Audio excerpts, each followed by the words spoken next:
Thank you very much. It's a pleasure for me to be here. So I'm Philippe Valentine. I work for an agency called Montreal International, which is the Greater Montreal Region's Economic Development Agency. If you don't mind, I'll share my screen. I do have a presentation. Yes, please. Perfect. Please. All right. Okay. Very well. So I suppose you can see my my screen. Yes.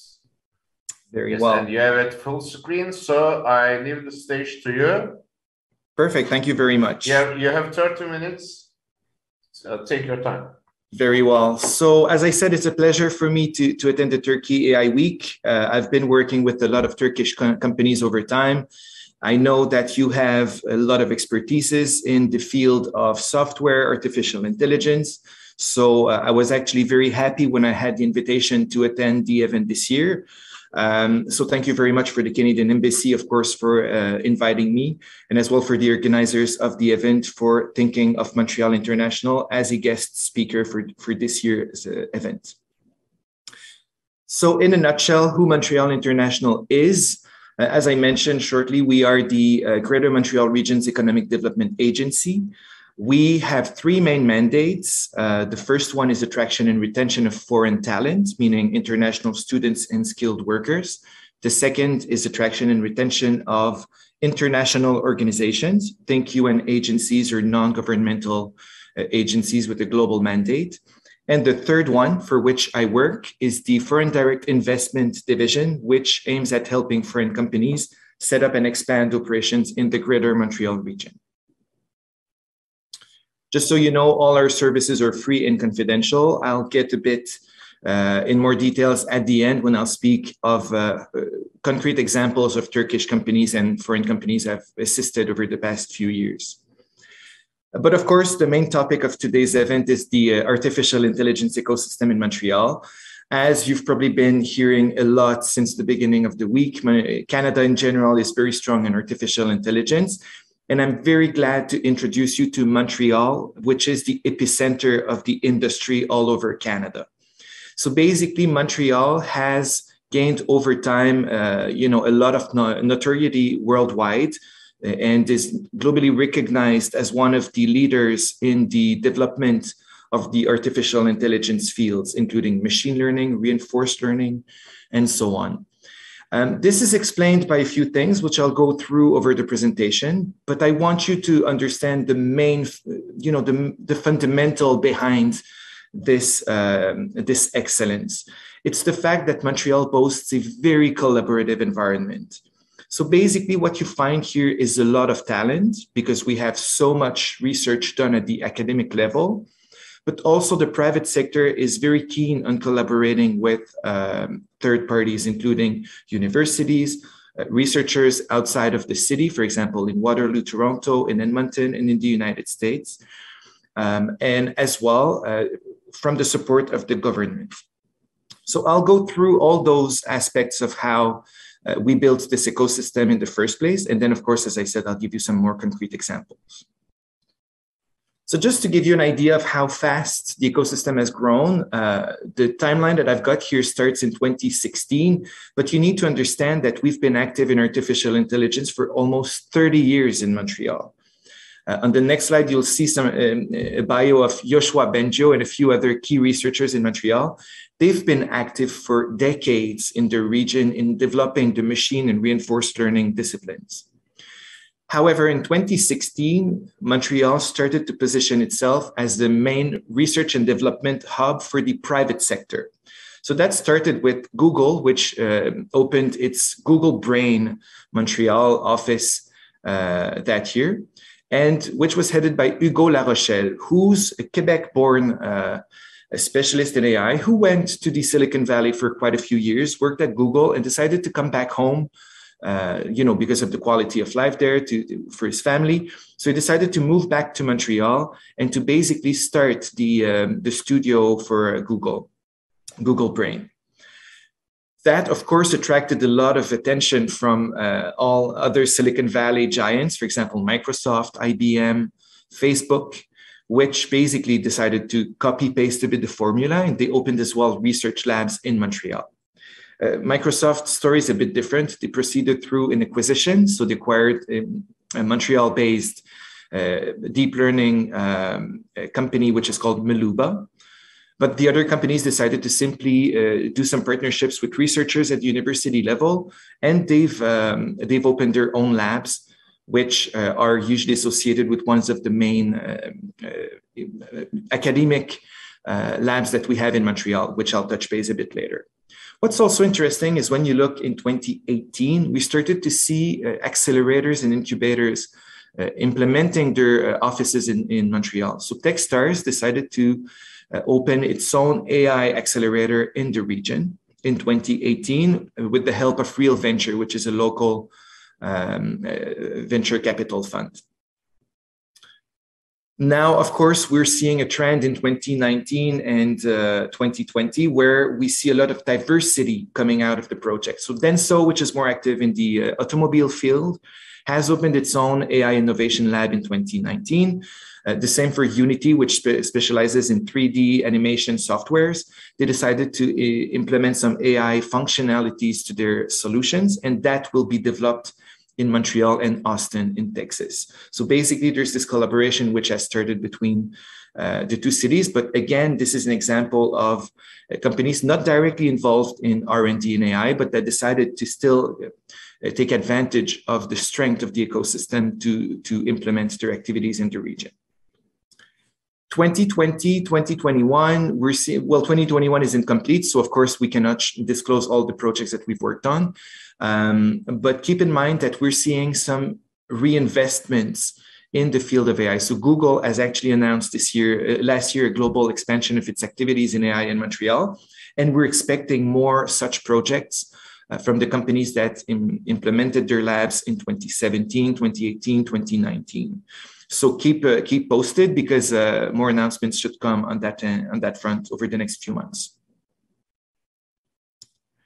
So now, as I said, this is an example of three major celebrities in the AI field that are from Montreal. So Yoshua Benjo, Joël Pinault, and Dorina Prekop, who are specialists in their fields. They all lead research chairs and as well R&D institutes, which are focused on the private sector. So basically, as I told you, there's this collaborative bridge between the academic world and the private sector, which is one of the key strengths of the local ecosystem. So now I told you about this support that exists from the government. So I want to showcase now a little bit how the federal government and the provincial government have worked together to support the AI industry to develop its activities in Montreal and in Quebec in general. So basically, there are quite a few examples of shows of investments that were done by the public sector in Canada. So for example, in 2017, the Quebec government decided to invest $100 million in a Quebec AI cluster so that we could basically develop the local industry and make sure that this collaborative spirit is enhanced with a more formal structure. The same goes on for the AI supercluster in Canada, which is Scale AI. It's headquartered in Canada, in Montreal. It works very closely with Waterloo, Toronto, and Edmonton, and it got quite a significant amount of money to foster R&D in the country. Obviously, the Quebec government has been keen as well to invest in the adoption of AI within existing companies. So basically, for any company interested into implementing some AI solutions, there's a $330 million envelope which has been dedicated to that. Which will be actually spent over the next few years. So as I said, these are a few examples of how the governments do support the ecosystem, but keep in mind one thing, all those initiatives are actually managed by the private sector. All right, so the Quebec and federal government do give the money. They participate to the guidelines and how some of that money could be used, but it's truly managed privately, and that's one of the key aspects as well of the strength of the ecosystem. I won't go into details because we'll have another presentations tomorrow by the specialists in AI in Quebec, which is from IA for artificial intelligence. So basically, I want to touch base to tell you that there are a few key players in the ecosystem which connect the dots. So basically, Mila is one of the very good examples of that. They boast a team of more than 600 researchers. It's the largest academic research lab in the world, active in deep learning and reinforced learning. And basically, it gathers a lot of expertises. So basically, it gathers the whole ecosystem, whether it is the financing partners, the governments, private companies, and also all the universities and academic institutions involved in AI. Again, I won't go into details about that. We'll have a more thorough presentation on that tomorrow, but keep in mind that this strength is actually recognized globally. And the Mila is one very good example of that. So there's one neighborhood in Montreal. So for everybody who visits Montreal, there's this trendy neighborhood, which used to be very heavily manufacturing. So basically a lot of textile fabrics were in this neighborhood, and huge buildings were basically built at the end of the 19th century and early 20th century. And now most of these buildings have been reconverted into high-tech hubs. And some of them are for software, some for digital creative industries, but a few of those buildings have been actually revamped into AI labs. So that's why you have this concentration of expertise in a neighborhood called the Mile X, which is just north of downtown Montreal. The connection of 2 metro lines, so it's very easy to access, and it's a thriving environment. If ever you're to visit Montreal, I'll make sure to bring you there to see what's the environment and the neighborhood is about, and of course try to make connections with Mila, Ivado, and other institutions which are in the neighborhood. We can't speak of the disciplines of AI without speaking of the talent. Obviously, talent is key in that industry. It's not only about money and how the shareholders are going to gain at the end of the year in their balance sheet. It's mostly about talent. And the very good news about the Montreal ecosystem is that we have an amazing talent pool. This is explained by a few factors: the ease of immigration, the fact that we already have the knowledge at the university level, but also the fact that our universities are amongst the top in the world. So basically, Montreal is Canada's capital university. We have the most universities and the most university students for any Canadian cities. So basically, we have 11 university institutions, 4 full-fledged universities. And the region is home to more than 320,000 post-secondary students. So that includes 200,000 university students, and some of them, of course, are active in the AI industry. What's interesting as well is that Canada is first when it comes to R&D spend in the country at the university level. So more than $1.3 billion has been spent in 2019. So that's the very good news. This R&D funding is actually growing. So it's been growing over years. A few years back, I remember it was close to 1 billion. So it's been increasing more than 30% over the past 3 years. So keep in mind that, whenever you have a project, an R&D project, there's a lot of options for you to collaborate with students or with local universities, so that you actually have access to the talent pool. I say that Montreal is a very good university city. We're not the only ones saying that. The largest ranking in the world, which is QS Best Student Cities rankings, has been positioning Montreal as one of the best cities globally to study, and we're tied with Boston in the Americas. So as I said, in Montreal, we have one of the deepest AI talent pool. Of course, we have the 600 plus researchers, most of them at the doctoral level, which I mentioned earlier, but we have 19,000 industry workers. So that is actually huge. When you think of it, that means that, in those labs that I mentioned at university level and within some companies, there are a lot of people which basically are qualified to work in the artificial intelligence field. As well, there are 14,000 students enrolled in AI-related programs. So beyond those 600 employees, when you think of math, statistics, and computer programming dedicated to AI, there are a lot of potential for growth in terms of talent pool. So keep in mind that it's quite easy to hire when you have so many talent coming out of the universities. Maybe one thing to mention before I skip to the next section is the ease to get work permits to come to Canada. So basically, if you're active in AI in Montreal, in Canada, there's the option for you to get work permits for your employees if you need to recruit abroad. So let's say you find this amazing person in the United States, in London, in France, or you want to send someone from Turkey to Canada to kickstart operations, to manage the R&D facilities, for example. It's quite easy in Canada to secure a work permit for those employees. So keep in mind that a significant portion of the growth we've seen in the talent pool has come from foreign workers, which have been moving to Canada, either on a temporary basis or permanently. So now I want to mention a few leaders in AI before going into the more concrete aspects of how I can help. So here you have a few names. You know, this is the part where I name drop a few people. So for example, Irina Risch, who's very well known, and she's holder of one of the largest research chairs in Canada. She's been working with IBM. Laila El Asri as well is very well known in the region. Same thing with Hugo La Rochelle, whom I mentioned before, Carolina Besega. So basically all these amazing researchers are some of the globally recognized researchers in the world. If you don't know them, you know, keep in mind that there are a lot of events in Montreal, which you can attend and with whom you can connect with those amazing folks quite easily. They're really open-minded, and again, that's part of the collaborative spirit that you'll find in the region.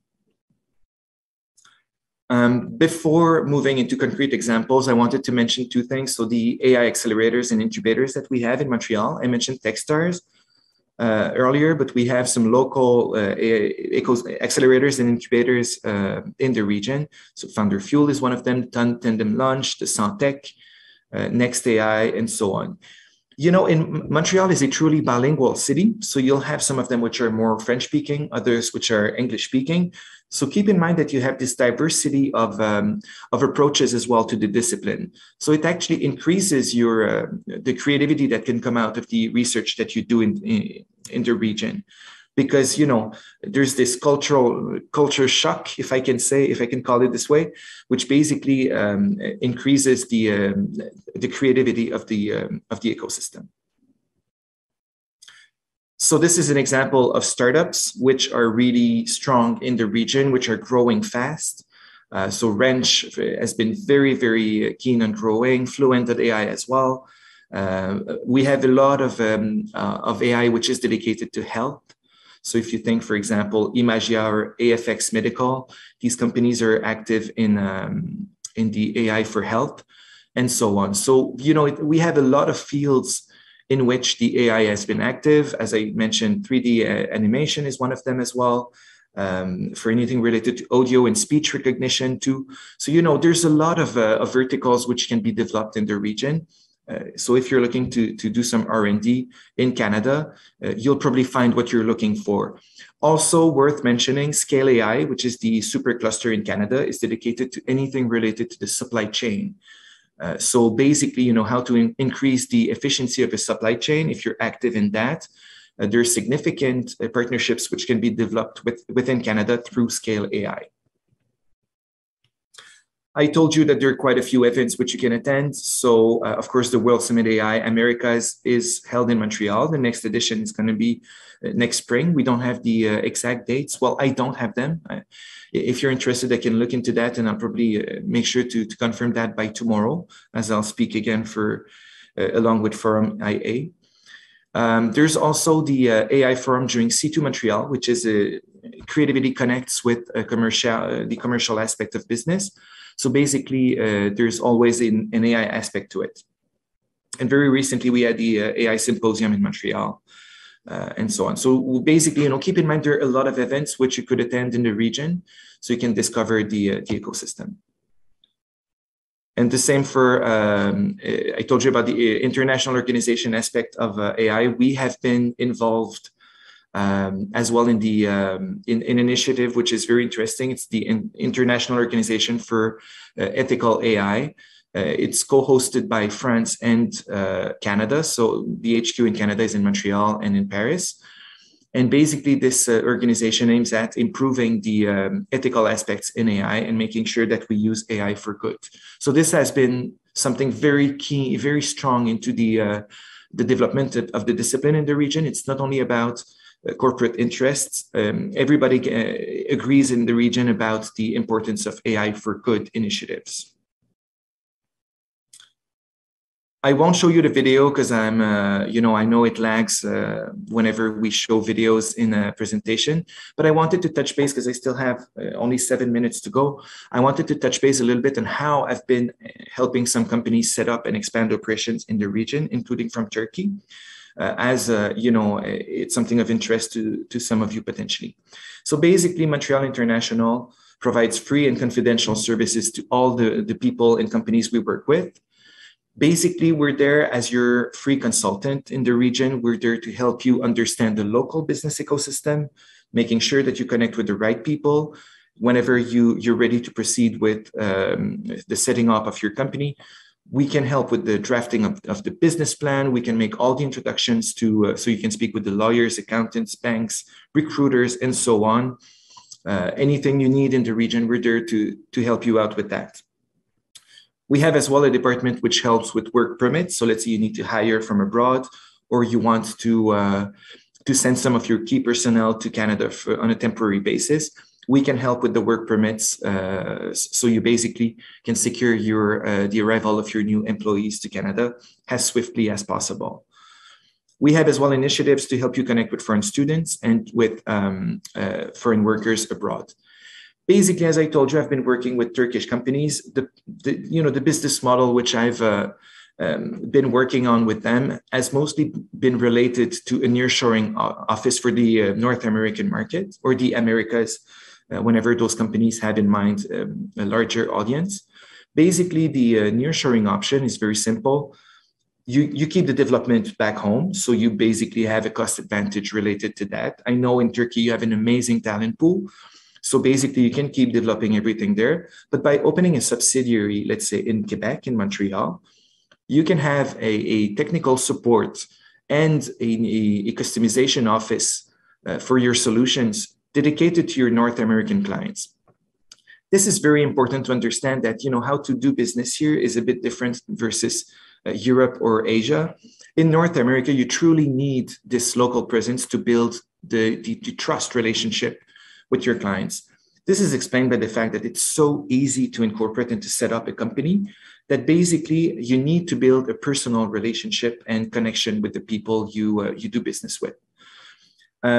Doing that, being on the same time zone or close to the same time zone, speaking the same language, and of course, understanding the local business culture is going to help you dramatically increase your chances of success in North America. I've worked with a company called Etia, which is based out of Turkey, out of Istanbul, and they had the opportunity to work with a telco company in Montreal. They recently announced actually that they've been selected as one of their global strategic partners. So the telco is called Videotron, and it has a large presence all over Canada. They have partners in the United States and elsewhere. And the fact that they chose to have this office to be close to this client, they opened in 2018. They've worked 3 years with their client. And after that 3 years, they've shown that they're able to do the job. They've basically doubled in size back in Turkey because of those contracts. And now they have the stamp of a global strategic partner. So just creating that very small office, I think they have 20 or 25 employees in Montreal. So it's not that much by comparison to the 500 or 600 that they've created back in Turkey, thanks to those contracts. But this example of a small nearshoring office, which has basically led to some contracts, to trust relationship building with a very large client, has led the company to actually become a global player in the telco industry, at least from a North American perspective. So there's a key advantage for any Turkish company interested into setting up in North America, developing business and expanding their global footprint, to have a presence on the continent. And basically Montreal is very well positioned to help you with that. We're well positioned in other fields, but that's basically the business model that we've seen. I could give other example of companies in the video game industry or software development, but I think the Etia model works very well in what I wanted to tell you today. So basically, as I said, the services we provide are free. You have my contact information here. So if ever you have any questions or you'd like to know more about Montreal, please add me on LinkedIn. LinkedIn is actually very important in North America. So if you have a profile, use it, to develop your business. If you do need, if you would like to request an appointment with me, a call, please feel free to do it. I don't discriminate against big or small companies. I'm there to help with everyone. And keep in mind that I work very closely with the Canadian Embassy. So I'd be very happy to hold joint meetings with the Embassy as well. If ever that you have any questions about the North American market and more specifically Canada. So I'll stop sharing. Thank you very much, Philippe. Before that, what we knew here about Canada was actually the story that if a bit fintech is here, they can get around $1 million as initial investment as a startup, a seed investment, and in Canada is $50 million. That was the only story, and I know the ETA story very well, and your speech was very explanatory.